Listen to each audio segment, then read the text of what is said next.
Hey everyone, welcome to week 5. This week's topic is all about character modeling. Where last week we were talking about character sculpting, we focused on things like anatomy, proportion, form, readability of those kind of shapes. We were really thinking about anatomy, about how something should be formed together, understanding it anatomically. This week we're going to get more into character design, thinking about what characters should look like, what makes them interesting, what makes them relatable, how we can take our designs further. And really, although I'm moving you straight from one week to another, you're not usually really ready to do character design work until you have a real foundation on that anatomy and structure. But let's talk a little bit today about what makes some of these character designs interesting. So today is all about character design. Good character design is clear, and I want you to really think about this idea of clarity. Clarity should be the focus of all character designs because it's all about selling something or communicating something to the player or the viewer or the reader or whatever format you're in. For instance, Mario is a classic example. I like to use Mario because he is now the world's most identifiable character as of the mid-2000s, surpassing Mickey Mouse. He is the mascot, of course, of the Nintendo corporation. But what makes this character last so long, and how, even though Mario's gone through changes, the changes have been relatively minor over his design lifetime. Let's talk about what makes this character work. Well, first off, he's got a really good silhouette. If I look at the silhouette, this is from Mario Odyssey, I can see very clearly the hat, his head, the little sprigs of hair, his hands are up, he's jumping in the air. What he's doing, where he is, his size, his scale, all of those things are very clear immediately from the silhouette. Next is his color palette. It is very primary, it's very clear, there's not a lot of muddling to it. It's a strong red and a strong blue, and then a couple sort of brownish tones that are shared between his shoes and his hair, some darker tones for his mustache, but pretty much if you look at his palette, it's very limited. And then exaggeration, his body proportions, his hands and his head. By giving him white gloves like this, the original designers of the original NES Mario gave him sort of gloves and a mustache and overalls because with limited pixels, it was a way of showing that he was running or shooting or doing other kinds of actions. So those kind of traditions have kept in with it, but the mustache helps define the nose. Without it, Mario doesn't have this sort of bulbous nose, the round shape that makes him look so friendly. Without white gloves, his hands don't contrast as well, so it's harder to tell what his hands are doing. And his large head allows for a lot of expressiveness, so we can tell how Mario's feeling. And that expressiveness, like the design of traditional cartoon characters, is very appealing to us. Let's compare that to what's considered maybe a weaker character design. This is a character design from Final Fantasy Tactics Advance 2, and we can see already by comparing it to Mario, even though maybe this is a style you like, the way in which this is not working for itself. First off, the silhouette is pretty messy. Is this a hat? Is it a sword? What is he carrying? A motorcycle. The shapes are not very distinct. We're missing a lot of the details that are happening here. He's got shields on each arm. He's got so many belts and buckles. And where does this terminate? And how is this even attached to him? It's a confusing character design. You miss a lot in the shapes of the hair and the hat. All of these things don't read very well because our silhouette kind of blocks it all out for us. In fact, we keep staring at this image. We'll keep seeing more stuff that we would miss in a normal read just looking at the character. The color palette is all over the place. So many colors immediately next to each other. There's not a clear cohesion. It feels like these colors were just picked randomly. And so it's kind of has almost every color in the rainbow going on here. And then the character design itself, it's not that it's necessarily bland. It has so many features, it's hard to tell what is this character's thing. He's got this giant sword, he's got these shields, he's got these plates, he's got a book, he's got this sword, he's got this thing on his belt, he's got that belt and that belt, but they're totally different. And then these are overalls, but there are these boots. It's confusing. There's too many details. There's too many features. There's not a lot for you to focus on or feel like is the important detail for the character to look at. So thinking about silhouettes, which is maybe the most important thing, I like to use the example of Pokemon. The Who's That Pokemon thing from the classic Pokemon cartoon series works because the silhouettes of each Pokemon is so unique, and this isn't by accident. When the designers were working on Pokemon, it was for the original Game Boy, which was in black and white, and specifically only had 4 pixel colors. And you could only use 3 of them because one of them had to kind of be the background, usually by the way these sprites work. So with just a limited number of shades to work with, and a limited pixel size of the Game Boy itself, they had to figure out how to create 151 immediately distinct and recognizable creature designs. And we can see even in this scale and size, the Pokemon are pretty easy to tell apart. Of course, there's a couple examples of Pokemon that are literally shaped like Pokeballs that are not as distinct from each other. But other than that, these are almost all identifiable purely from silhouette. And that's what we're looking for our character designs. It should read immediately. If our character is pure black and like just pure black, only that color, we should be able to see all the important details. We can see Pikachu's tail, his head, his overall shape, his mouth, his legs, almost everything we need to see about this character we can see immediately from our first read.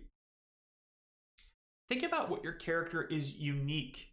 Think about a trait that makes them different to themselves. Maybe it's a unique piece of clothing or a prop. Shovel Knight is interesting because he has this distinctive shovel and this big horned helmet.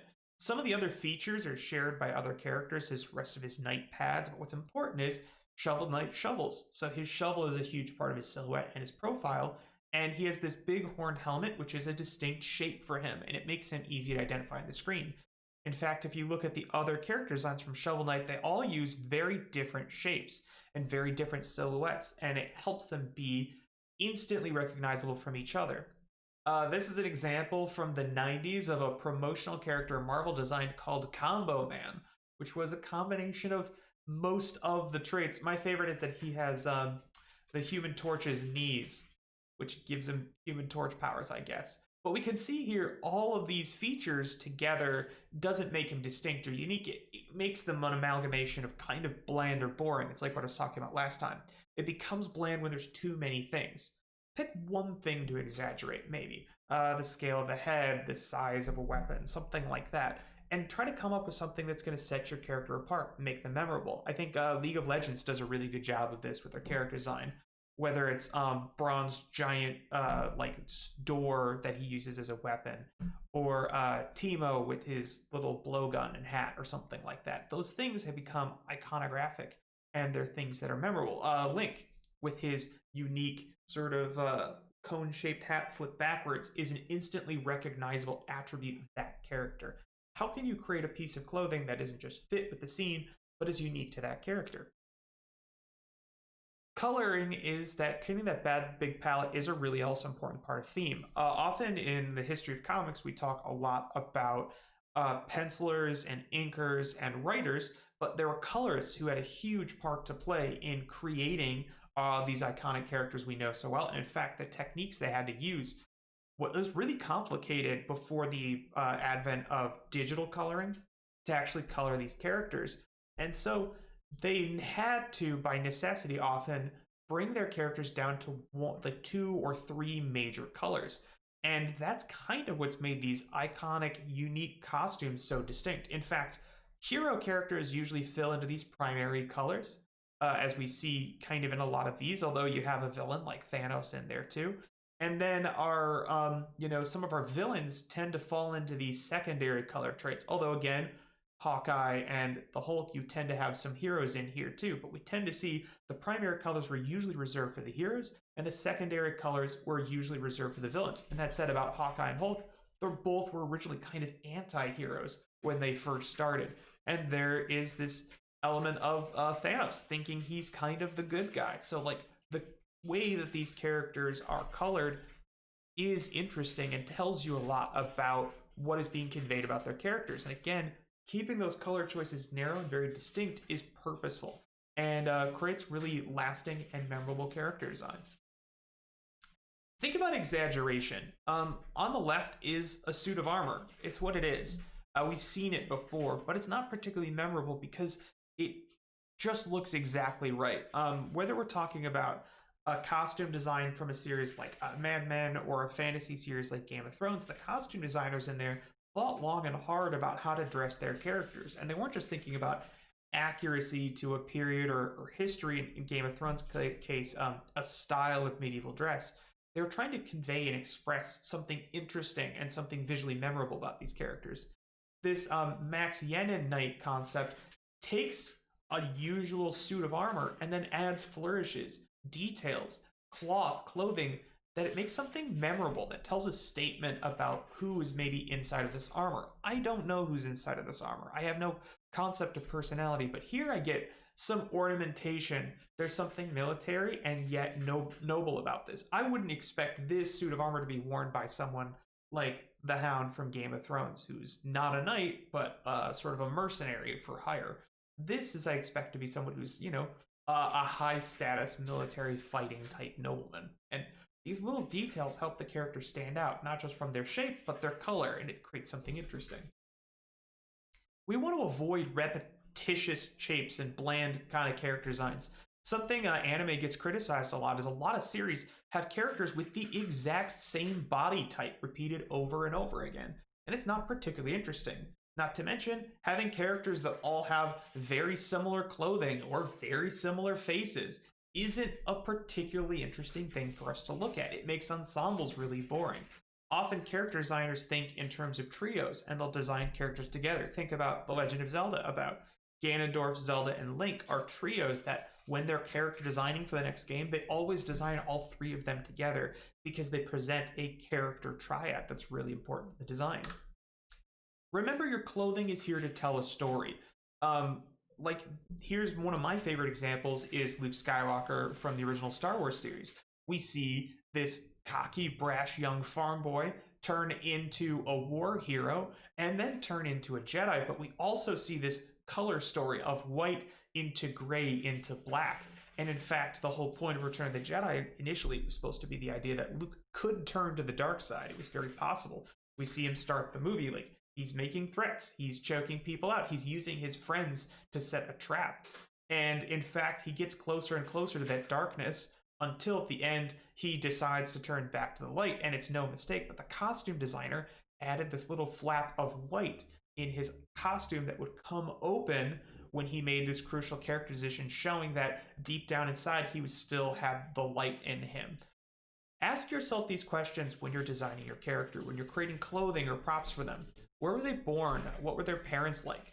What were the things they were doing? If, for instance, your character is meant to be going on some adventure, what were they doing before the adventure? Were they a simple baker or cook and then they were thrust into this adventure? Or have they been waiting their whole life to get out of this little town and go on some big epic quest?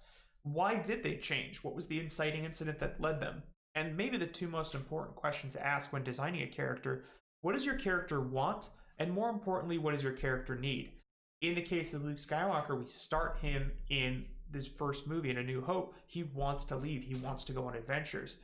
But what he really needs is to learn about the Force, to learn about quiet and peace. And he starts the movie excited to grab a lightsaber, jump into an X-Wing, and blow up the Death Star. And he ends the movie rejecting the violence and rejecting slaying Vader and the Emperor, and instead throwing his lightsaber away and accepting the path of the Jedi, because that's what the character needed. And that makes interesting conflict, and that makes interesting characters. So think a little bit about what makes your characters fun, dissect them, ask these questions about some of the characters you like, and you'll find some interesting commonalities.